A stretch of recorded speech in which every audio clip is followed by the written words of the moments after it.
हामीले चलाइरहेको एनटिसी, एनसेल अथवा स्मार्ट सेलको सिम कार्ड कसको नाममा रजिस्टर छ, कसरी सजिलै थाहा पाउन सकिन्छ भनेर आजको यो भिडियोमा जानकारी दिन गइरहेको छु। भिडियोलाई लाइक गरी च्यानलमा नयाँ हुनुहुन्छ भने सब्स्क्राइब गर्नुहोला।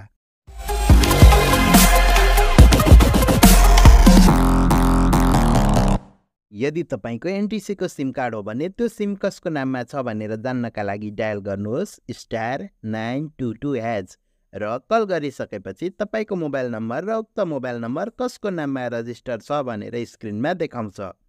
यदि तपाईको एनसिएलको सिम हो भने डायल गर्नुहोस् *903# र कल गरिसकेपछि तपाईको mobile number, SIM card active गरेको डेट र आजसम्म कति दिन भयो त्यो सिम कार्ड एक्टिभ गरेको भनेर देखाउँछ। र त्यो एनसिएलको सिम कार्ड कसको नाममा रजिस्टर छ हेर्नका लागि डायल गर्नुहोस् *9966# र कल गरिसकेपछि तपाईको सिम कार्ड कसको नाममा रजिस्टर छ भनेर स्क्रिनमा देखाउँछ।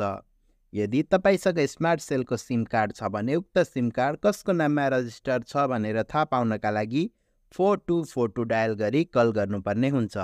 अथवा एनटिसी, एनसेल वा स्मार्ट सेलको मोबाइल एप इन्स्टल गरेर लगइन गर्दा पनि ड्यासबोर्डबाट नाम हेरेर सिम कसको नाममा रजिस्टर छ सजिलै थाहा पाउन सकिन्छ।